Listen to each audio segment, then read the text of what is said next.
I've been joined by Chris Clark, who is the author of From Hitler's U-Boats to Khrushchev'S Spyflights, 25 years with Flight Lieutenant Thomas Buchanan Clark, RAF. Welcome, good morning. Good morning, Chris. Thank you for coming in. So we're going to talk about this brand new book. First of all, who is Flight Lieutenant Thomas Clark then? Flight Lieutenant Thomas Clark was my late father, Tom Clark, who joined the Royal Air Force in 1939, and he had 25 illustrious years. He retired with the rank of Flight Lieutenant in 1964. And he had quite a varied career. He did. He started off as an air craftsman in ground signals in France before Dunkirk, and his job then was to convey Lysander squadron coordinates to the artillery to be aimed on the German positions. So that's how it all started. So why have you decided to write this book then?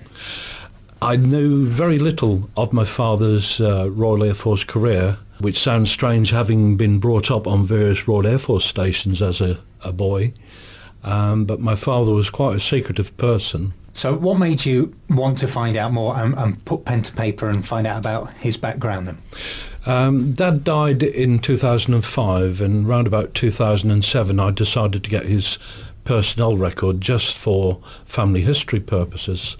And once I saw the amount of pages that were on him, I realised this was a story that needed to be told to a wider audience. So talk me through your father's career then, and some of the things that he got up to and the sort of things that he saw during his career. After Dunkirk, obviously the British expeditionary forces were kicked out of France, and Dad came back with his squadron via Cherbourg and Southampton.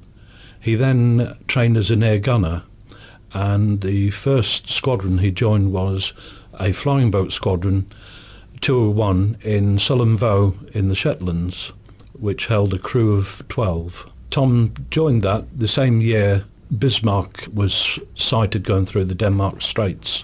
It was his aircraft that actually spotted the conflict between HMS Hood, which was sunk by the German pocket battleship. From that day onwards, the job was anti-U-boat to protect the Atlantic convoy. And in August of that year, the aircraft Dad was on board crashed into the Atlantic with the loss of 5 of the crew on board. He actually broke both his legs and went into the local hospital.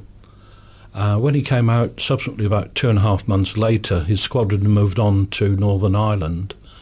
He then joined an air-sea rescue squadron in Bircham Newton in North Norfolk. It's the Forces Station, BFBS. I'm here with author Chris Clark, and back with more